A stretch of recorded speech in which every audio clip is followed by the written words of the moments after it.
كل استخادات الجراح تجمعت بين اللحاء وأعظم، وصد تأجج في الفؤاد ولم يزل يحكي حكايات المرارة والمحن، يستاك من جسدي تضاريس الوطن، فأظل أنتظر الصباح لعله يأتي فينشد غربتي. عربية كل التواريخ المجيدة، كل أصداء الشجر، وأنا هنا سأظل أبحث عن سكن. لا فرق عندي بين شرق النهر غرب النهر، فالمأوى سواء. لا فرق بين الخائفين على ضفاف النيل من قهر الطغاة، أو بين من قد مزقت أوصالهم عند الفرات.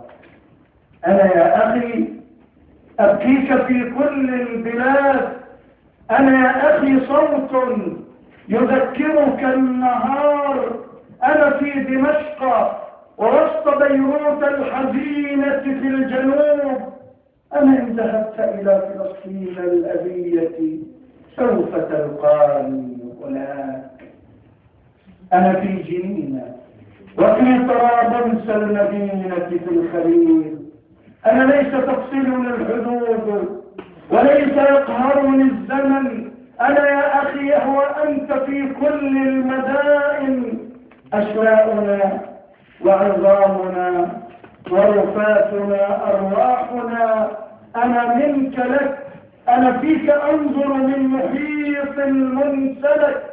أنا عبر ذاتك أنشطي خليلا لأسكن في الفلك، حتى إذا غنت الطيور في الفضاء نادت على الأبطال جند الله يا خير انتماء. أنا للحقيقة أصطفيك، أنا للبطولة أجتبيك.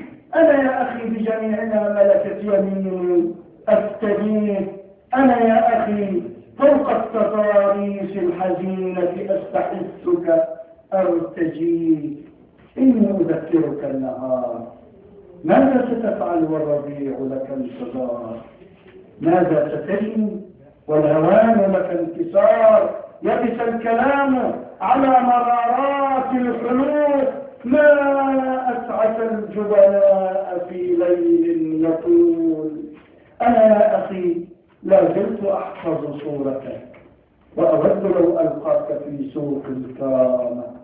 إن الذين يبايعونك قد مضوا في الخالدين، وأنا الذي قد كنت مثلك من سنين، لكنهم باعوا كرامتنا بأسواق خاسة. فاذهب وعد بالنور في يمناك، لا تسمع لصوت الخائنين، فأنا وأنت سنلتقي لو بعد.